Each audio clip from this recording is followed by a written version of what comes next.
안건에 대하여 질의와 토론을 하겠습니다.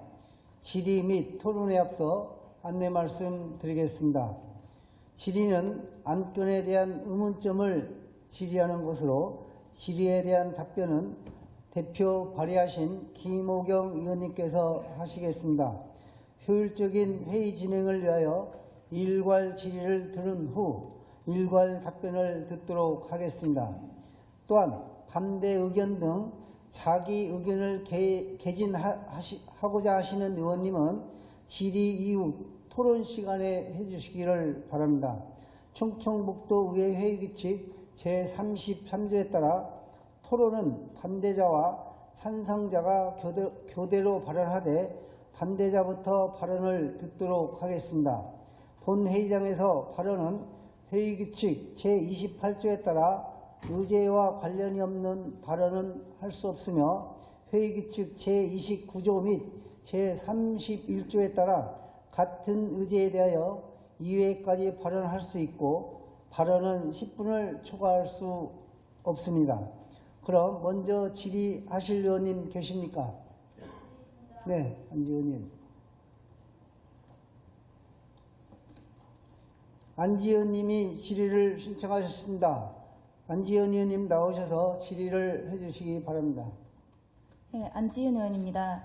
조례안과 관련해서 몇 가지 확인하고 싶은 사항이 있어서 질의를 하게 되었는데요. 총 3가지 일괄 질의 드리겠습니다. 첫 번째 질의입니다. 유가족들이 충청북도를 상대로 2020년 3월 소송을 제기했고 2023년 3월 대법원 확정 판결로 인해 충청북도는 법적 책임이 없는 것으로 결정됐습니다. 국내에서 발생한 대형사고로 인한 피해자 지원 측면에서 지방자치단체를 상대로 소송을 제기한 사례가 있는지 답변해 주시기 바라면서, 그리고 특히 대법원 확정 판결에도 불구하고 유가족 지원을 위한 조례를 제정한 사례가 있는지 함께 답변해 주시기 바랍니다. 네, 두 번째 질의입니다. 2023년 1월 국회에서 제천 스포츠센터 화재 피해자 지원을 위한 결의안을 의결하고 정부와 지방자치단체가 피해자 지원을 위한 대책을 수립하고 이행할 것을 촉구했습니다. 대규모 참사 이후 정부가 피해자 지원을 위해 특별법을 제정한 사례는 제가 파악한 바로는 세월호 사고 특별법이 유일한 것으로 알고 있는데요. 그래서 제천화재 유가족 지원도 우리 충청북도 조례가 아니라 특별법으로 제정돼야 한다고 생각하는데, 이에 대해서 대표 발의하신 김호경 의원님 답변해 주시기 바랍니다. 네, 마지막으로 3번째 질의 드리겠습니다. 2017년 참사 이후 충청북도는 법과 제도에 따라서 유가족을 지원한 사항이 이미 있습니다. 이 조례는 추가로 위로금을 지급하기 위해 제정하려는 것입니다. 본 조례의 한 제2조 정의 규정에 위로금이란 조례에 따라 지급받은 항목 이외에 사망자에게 지급하는 금액을 말한다고 규정하고 있습니다. 조례를 제정해서 추가로 위로금을 지급하는 것은 중복 지원 문제 소지가 있다고 보는데요. 이게 우리 사회적 통념에 맞는 것인지 보다 추가적인 사회적 합의 과정이 필요한 건 아닌지에 대해서도 답변해 주시기 바랍니다. 네, 이상 질의를 마치겠습니다. 예, 건설환경위원회 김호경 의원입니다. 안지은 의원님께서 질의한 거에 대해서 답변을 드리도록 하겠습니다. 먼저 그 첫 번째로다가 이 법적 책임으로다가 이 소송까지 갔던 거는 맞습니다. 2020년 3월에 소송이 시작이 돼서 2023년 3월에 3심까지 판결이 났는데 우리 유가족분들이 패소를 했습니다. 근데 지금까지 소송 후에 이 지원한 조례는 없습니다. 단 그 다른 참사로 인해 가지고 이 소송 가기 전에 조례가 만들어진 경우는 여러 군데가 있고요. 두 번째, 2023년 그 결의안이 국회에서 통과가 됐습니다. 근데 이제 정부 차원에서 이 세월호는 특별법을 만들었습니다. 근데 이 부분에 대해서는 국회에서 특별법 제정이 결의안만 채택이 됐지 우리 정부에서 이 특별법을 만들고자 하는 사항은 없었습니다. 세 번째로다가 2017년 사고로다가 이 법과 제도에 따라서 이 지원금을 준 위로금은 없습니다. 단지 그 장제비와 최소한의 생계비 그 정도가 지원이 됐습니다. 그래서 지금 이 위로금이라는 것은 이 소송에서 패소는 했지만 이 손해배상금을 주는 게 아니고 도민의 우리 제천 화재 참사의 유가족분들에게 우리 같은 도민의 아픔을 어우르고자 위로금을 지급하고자 하는 겁니다. 이상 됐습니까? 김호경 의원님 수고하셨습니다. 더 질의하실 의원님 계십니까? 더 질의하실 의원님이 계시지 않으므로 이상으로 질의를 마치도록 하겠습니다. 질의 종기를 선포합니다. 다음은 본 안건에 대해 토론을 하겠습니다. 먼저 반대 토론하실 의원님 계십니까? 네, 이동우 의원님. 예, 정책복지위원회 이동우 의원입니다. 2017년 화재 참사 이후 유가족분들의 안타까운 마음과 현재까지 고통 속의 일상을 이어간다는 측면에서는 깊이 공감하고 있지만 자치 법규를 제정함에 있어서는 신중한 자세가 필요하다고 생각합니다. 본 의원은 제12대 의회 전반기 건설환경소방위원회 위원장으로서 제천 화재 참사 해결 촉구 성명서를 발표하고 국회의 결의안 의결과 유가족 지원을 위한 특별법 제정을 촉구하는 한편 피해자 보상을 위한 대책 수립과 추진을 정부에 요구하였습니다. 또한 2024년에는 유가족들에게 청구된 소송비용 면제 청원을 의결하여 유가족들에게 조금이나마 위로가 되기 위해 노력을 하였습니다. 하지만 조례 제정을 추진하는 것은 조금 더 신중하게 생각을 해야 합니다. 첫 번째로 소관상임위원회 결정에 대한 존중입니다. 지난 420회 임시회에서 상임위원회는 신중한 논의 끝에 표결로 부결 처리가 되었습니다. 해당 상임위원회에서는 사고 이후 유가족에게 지원된 사항, 대법원 최종 판결까지 소송 전 과정, 법적 적합성 및 유사 사례에 충분한 검토를 거친 것으로 알고 있습니다. 특히 대형 사고 이후 피해를 입은 유가족들이 소송을 제기한 사례 유무를 살펴보고 신중한 결정을 한 것으로 알고 있습니다. 이 조례안이 의결될 경우 충북 도내에서 대형 참사가 발생한다면 피해를 입은 유가족들은 공공기관을 상대로 소송을 제기하고 승소할 경우는 보상금을, 패소할 경우 위로금을 지원해달라는 근거가 될 것입니다. 이는 비단 충청북도의 문제가 아니며 대한민국의 모든 지방자치단체에 적용될 최초의 선례가 되어 향후 법적 공방이 예상이 되므로 신중한 접근성이 필요합니다. 두 번째, 협약 체결 주체의 문제입니다. 지난해 2월 충청북도는 제천시 그리고 유가족협의회와 3자 간 협약을 체결하고 유가족 지원을 위한 대책 수립과 이행 그리고 이와 관련한 행정 절차 및 상호 협의 등에 대하여 적극 협조하기로 하였습니다. 협약 당사자로서 충청북도와 제천시는 무엇을 했는지 묻고 싶습니다. 의원 발의 형식으로 조례 위반을 추진했다는 이유로 충청북도와 제천시는 협약 당사자로서 소극적 역할만을 해왔다고 생각합니다. 모든 외부의 시선은 의회로 집중되고 압박만 당하는 상황이 되었습니다. 여기에 계신 김영환 지사님이 유가족 지원 문제를 매듭 짓겠다 하신 게 맞다면 도민의 슬픔을 함께 해야 할 것이며 의회의 협력과 협조를 통해 문제점을 위한 보다 적극적 행보를 취해야 할 것입니다. 세 번째로 대법원 판결에 반하는 결정의 문제입니다. 대한민국에서 발생한 대형 참사 중 지방자치단체를 대상으로 한 소송 사례도 없는 것으로 알고 있으며 특히 대법원까지 간 사례는 단 한 건도 없는 것으로 파악하고 있습니다. 조례가 제정될 경우 정책적 판단의 문제로 특정 집단에 특혜를 줄 우려가 있어 형평성 문제가 제기될 가능성이 매우 높다는 점입니다. 또한 대법원의 판결에 대한 불수용으로 비추어질 가능성이 있어 사법체계의 혼란이 야기될 수 있습니다.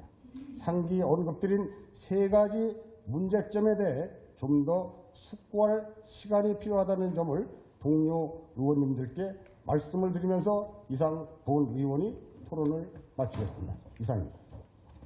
네, 김건희 의원님 나오셔서 찬성 토론해 주시기 바랍니다.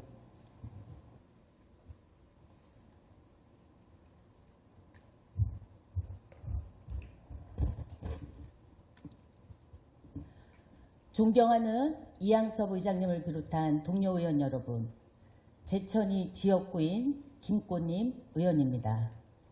지방자치법이 시행된 지 30년 동안 우리 충북에서 일어난 사회적 대형 참사는 2017년 12월 21일 제천 화재 참사, 2023년 7월 15일 오송 참사 두 건입니다.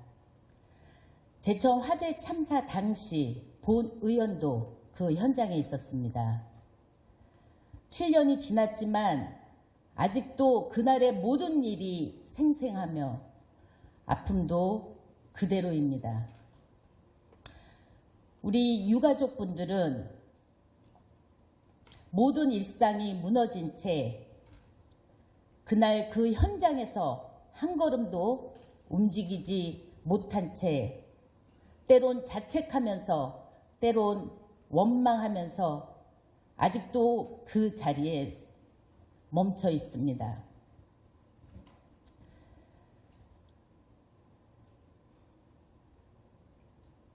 이제는 유가족 분들이 일상으로 돌아가서 아픔이 치유될 수 있도록 마침표를 찍어드리고 싶습니다. 존경하는 동료 의원 여러분, 우리 충북도의회가 제천 화재 참사 유가족 분들이 그 참혹한 현장에서 벗어날 수 있도록 함께 해 주시길 간절히 부탁드리겠습니다. 감사합니다.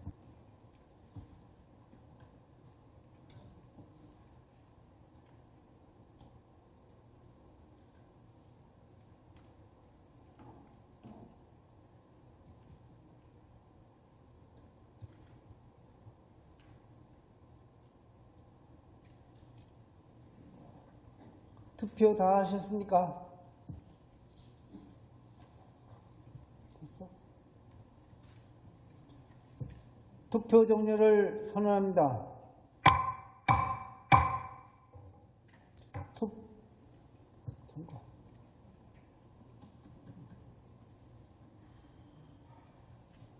투표 결과를 말씀드리겠습니다. 제적 35명, 찬성 16명, 반대 2명, 기권 17명. 영으로 의사일정 제34망 충청북도 제천시 하서동 화재 사고 사망자 지원 조례안은 부결되었음을 선포합니다.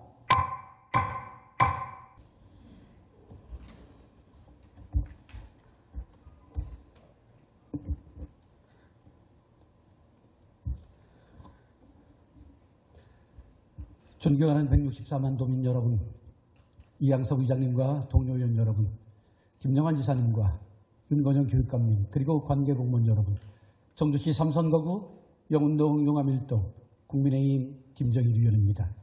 저는 오늘 충청북도 기본 심리상담 지원 확대를 위해 요청드리고자 이 자리에 섰습니다.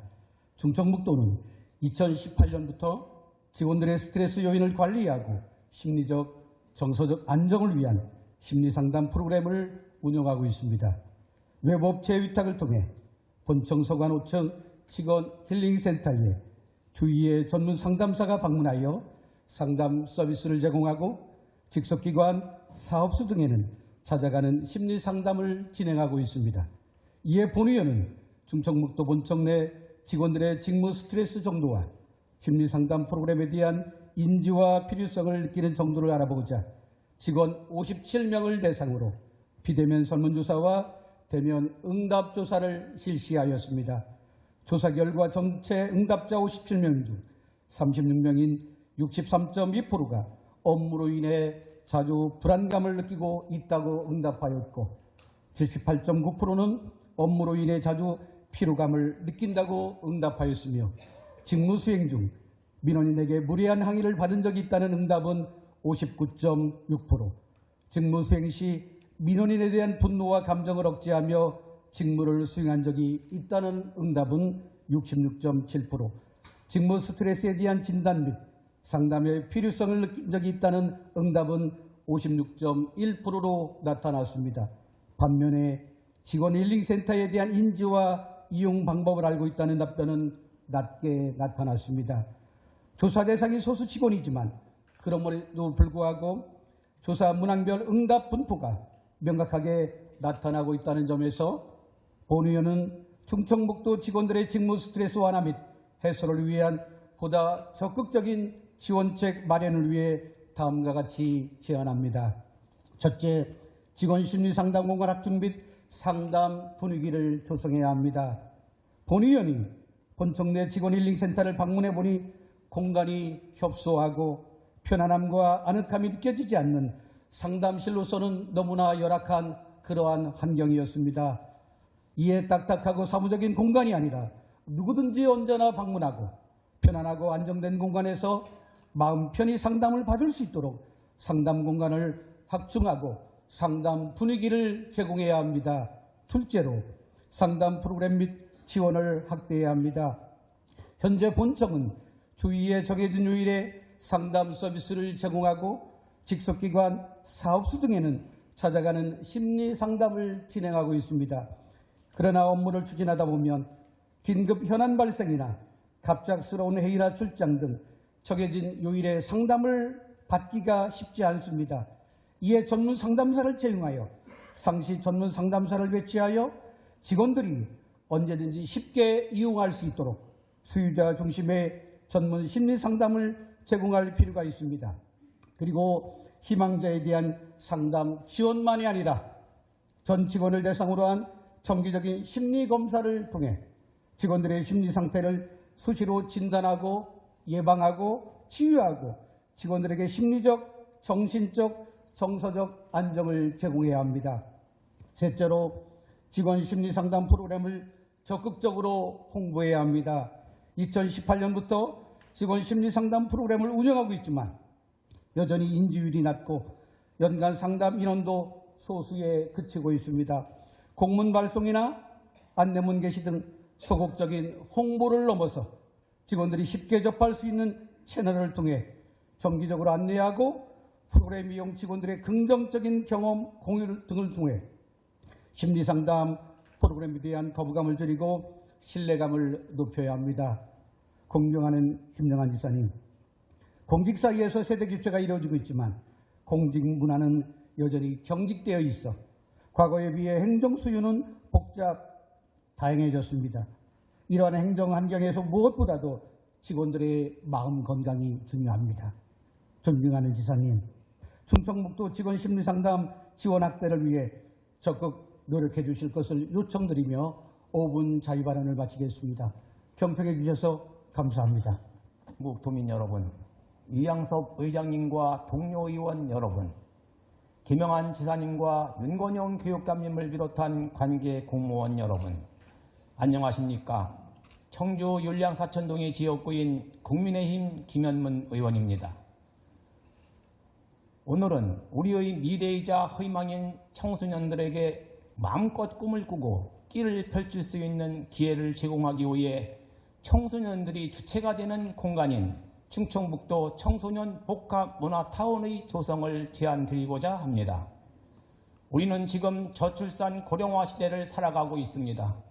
그래서 정부와 충청북도 교육청 그리고 청주시에서는 아이 낳고 키우기 좋은 도시를 만들기 위해 출산에서부터 돌봄, 교육까지 다양한 지원 정책을 추진하고 있습니다.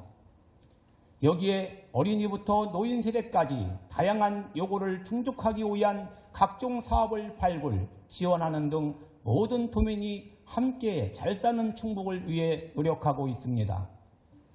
그러나 도내 청소년 수는 전체 인구의 15%가량을 차지하고 있고 특히 청주시에는 도내 청소년의 59%가 거주하고 있지만 청소년의 교육문화 및 여가활동을 위한 이용시설이나 공간은 상대적으로 부족한 상황입니다. 청주는 도내에서 가장 많은 인구가 살고 있는 충북의 수보도시이자 1000년이 넘는 역사를 가진 교육문화의 도시입니다. 그래서 본의원은 이런 유구한 역사를 자랑하는 교육문화 도시답게 우리의 미래인 청소년들에게 건강한 성장을 돕고 마음껏 꿈을 키우고 끼를 피워날 수 있는 공간인 청소년 복합문화타운을 청주에 조성할 것을 요청드립니다. 이 제안은 충청북도에서 추진하고 있는 청소년 복합문화센터와 이 건립사업과 관련하여 연계하면 보다 구체적이고 실효성을 가질 수 있을 것입니다. 김영환 지사님의 공약인 청소년 복합문화센터의 건립은 청소년 참여위원회의 제안에 따른 것이며 청소년 종합지능원 이전 등을 포함하여 청주시 상당구 중앙동에 추진하고 있습니다. 특히 청소년 복합문화센터 건립 장소인 중앙동 내에는 청소년들이 문화공간인 청소년 광장을 비롯해 도교육청의 자연과학교육원, 진로교육원, 미디어 교육센터 등 다양한 청소년 인프라가 자리하고 있습니다. 이에 본의원은 청소년 복합문화센터를 중심으로 청소년 광장 등 기존 청소년 관련 인프라를 연계한 청소년 복합문화타운의 조성을 제안드리는 것입니다. 새롭게 조성될 청소년 복합문화타운은 청주는 물론 도내 모든 청소년들이 주말을 이용해 자신들이 원하는 각종 문화 공연이나 프로그램을 자율적으로 개최 운영하거나 수강할 수 있도록 하고 문화, 소통, 취업의 공간에서 청소년들이 자발적인 생산, 소비의 역할을 담당하는 주체로 전반적인 운영 역시 청소년 자율에 맡기자는 것입니다.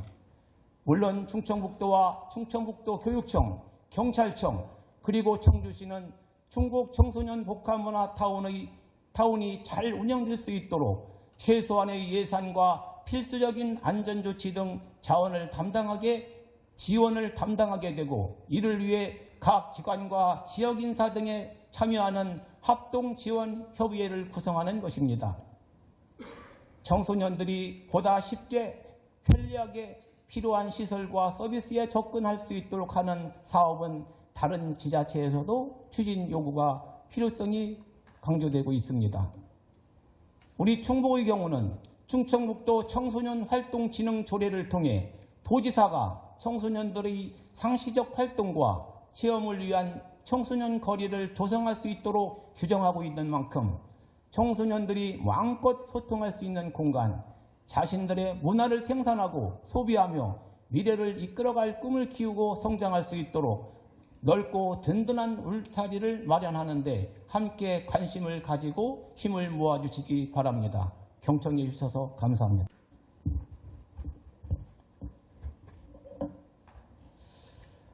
존경하는 164만 도민 여러분, 이양섭 의원님과 의장님과 동료의원 여러분, 그리고 김영환 도시장님과 윤건영 교육관님을 비롯한 관계 공무원 여러분, 대한민국 친환경 에너지 중심 그린도시 1번지 충주시 제3선거구 이종갑 의원입니다.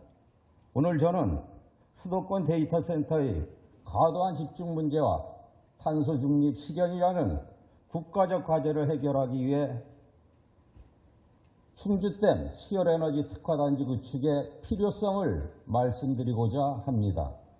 수열에너지란 여름철엔 수온이 되기보다 낮고 겨울철에는 높은 특성을 위하여 물을 일원으로 히트펌프를 통해 냉난방하는 친환경 신재생에너지 시스템을 말합니다. 현재 우리나라 데이터센터의 약 60%, 전력 수요의 70%가 수도권에 밀집되어 과부하 상태로 신규 데이터센터의 원활한 전력 공급이 불가능한 상황입니다. 2023년 3월 산업통상자원부의 자료에 따르면 수도권에서 신청된 신규 데이터센터의 601개 중 단 6.7%인 40개만 적기에 전력을 공급받을 수 있는 상태라고 합니다. 이러한 데이터센터의 수도권 질주로 인한 전력 수급 문제를 해결할 수 있는 최적의 방안은 그린에너지 인프라를 갖춘 충주시와 충주댐이라고 본 의원은 생각합니다. 또한 충주시는 동충주 산업단지에 2조 원 이상이 투자되는 대규모 데이터센터를 2022년 11월 유치하여 디지털 기업과 인재 유치 최적의 조건이 마련되어 있습니다. 존경하는 김영환 도지사님, 충주는 국내 유일의 청정수소 생산지역으로 그린수소 인프라를 갖추고 있어 데이터센터의 전력을 수월하게 공급할 수 있습니다. 또한 충주댐은 약 46만 세제곱미터의 수열 활용 가능성을 보유하고 있고 친환경 에너지 작업 시스템을 구축하여 데이터센터는 물론 인근 산업단지의 에너지 수요를 친환경적으로 충족할 수 있으며 기존 냉각 방식 대비 최대 64%의 에너지 절감 효과를 제공하며 데이터센터의 탄소 배출을 크게 줄일 수 있습니다.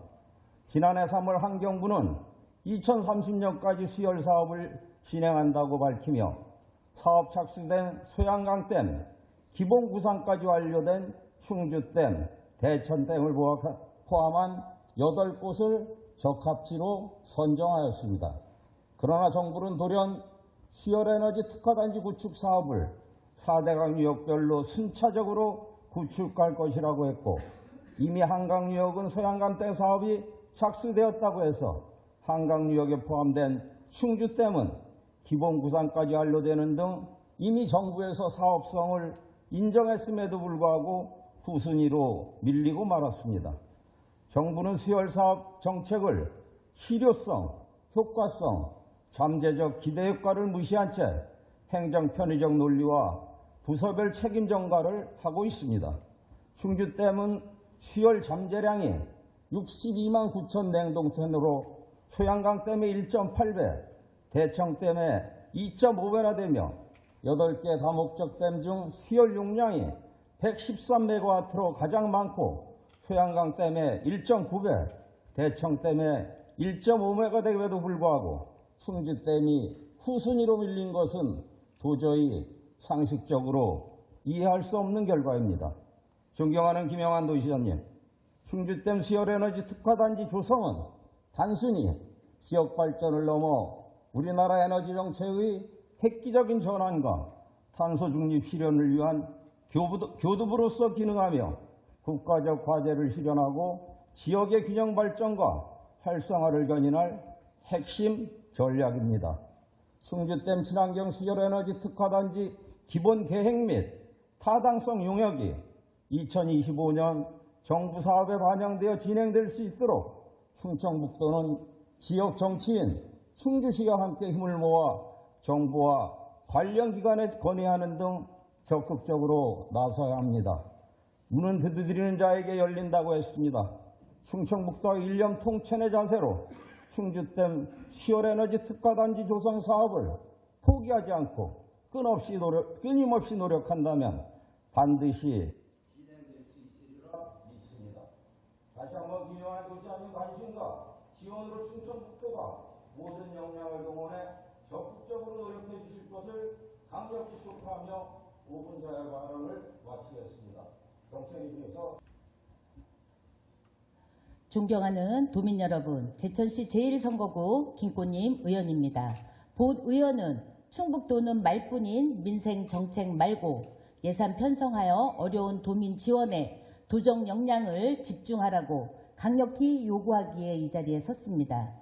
충북도민은 지금껏 한 번도 겪어보지 못한 전례 없는 혼란과 어려움이 가중된 복합 위기 상황이며 특히 민생 경제는 IMF 외환위기, 코로나 시기보다 더욱 어려워 서민들은 바람 앞에 촛불처럼 풍전등화에 놓인 매우 엄혹한 상황입니다. 한국부동산원이 최근 발표한 중대형 상가 공실률은 경기 상황을 보여주는 대표적인 지표 중 하나로 24년 3분기 전국에서 세종을 제외하면 충북의 공실률이 19.1%로 가장 높습니다. 특히 청주 성안길 충북대학교, 충주 자유시장, 제천 중앙시장은 약 30%로 전국 평균 공실률 12.73%의 3배 이상이 심각한 수준입니다. 김영환 지사님, 정확한 처방은 정확한 진단에서 나오는데 작금의 위기를 제대로 진단하고 있기나 한지 묻지 않을 수 없습니다. 소상공인 지원이 최우선인 충북신용보증재단은 소상공인에게 보증해주고 받은 보증료 수익이 2000년부터 2024년까지 25년 동안 1,060억 이상이 되는데 빚을 내서 빚을 갚고 있는 소상공인의 어려움은 뒷전으로 하고 지난 1월 10일 67억 상당의 토지 매입 계약을 하였고 올해부터 약 300억 이상의 사업비로 사옥을 신축하겠다고 합니다. 이런 엄중한 시기에 사옥 타령이나 하는데 충북신용보증재단이 김영환 지사님 개인 것도 아니고 충북도의 것도 아닌데 마치 주인인 양 충북도 내 소상공인 32만 3,184분과 도의회의 의견 수렴조차 없이 일방적으로 추진하는 충북도의 결정에 실망을 넘어 참담한 심정입니다. 또한 충북도는 중소기업 소상공인의 2차 보전해주는 정책 자금은 지난해보다 오히려 570억이나 줄었습니다. 인근 충남과 비교하면 충북은 24년 6,945억 원, 25년 6,375억인 반면 충남은 24년 8,850억, 25년 1조 2천억으로 3,150억이 증가한 역대 최대 규모입니다. 또 지난 1월 21일 충남은 총 575억 사업비로 위기에 처한 1억 미만 영세 소상공인 1명당 50만 원씩 긴급 지원한다고 특별 대책을 발표하기도 했습니다. 같은 날 충북도는 중소기업 소상공인 정책자금 4,660억을 조기 집행하고 이래 추경에 17개 사업 67억 원을 편성하겠다고 발표했지만 충남 자금과 비교하면 택도 없고 지난해 대비 자금 규모도 대폭 줄고 보증료율 인하도 없이 단지 시기만 앞당기는 언발의 오줌 누기 격인 이게 특별경제 대책이라고 내놓은 것입니까? 최근 김영환 지사님이 매우 어려운 시기라서 과감하고 적극적인 중소기업 소상공인 지원과 민생에 집중해야 한다고 지난해 연말부터 계속 이야기하고 있는데 도민의 기대만큼 특별한 정책이나 지원이 없는 것이 행정력의 한계인지 도민을 기만하는 것인지 도대체 정책 결정의 우선순위 기준이 무엇인지 말뿐인 정책에 대한 평가는 도민 여러분이 판단하시리라 생각합니다. 이에 본 의원은 전대미문의 현재 위기를 극복하기 위해 말뿐인 민생 정책이 아닌 예비비를 포함한 모든 가용 재원을 투입해 예산을 편성하여 다음과 같이 어려운 도민 지원의 도정 역량을 집중하라고 정중히 요구합니다. 위기가구 긴급생계 지원 확대, 사회적 약자 대상 지원금 확대, 중소기업 소상공인 정책자금 확대, 지역사랑 상품권 발행 지원, 2차 보존 지원 확대와 보증료율 인하, 기업 장비 수수료 인하 및 면제를 위한 도출연금 지원 등 어려운 경제를 회복할 수 있는 마중물이 되는 충북도만의 특별한 민생 정책을 통해 어려운 도민과 이 위기를 함께 극복해야만 합니다. 이것으로 5분 자유 발언을 마치겠습니다. 경청해 주셔서 감사합니다.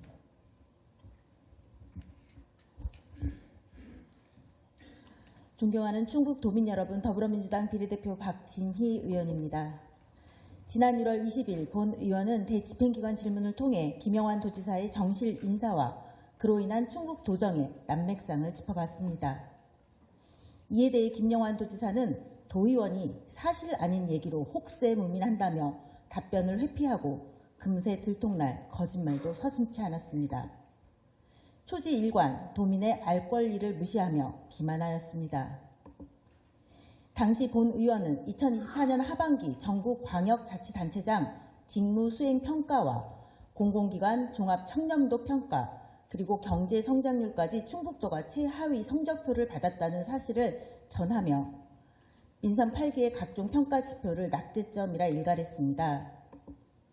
이에 대해서도 김 지사는 제 주장이 거짓이라며 증거를 제시하라 하였죠.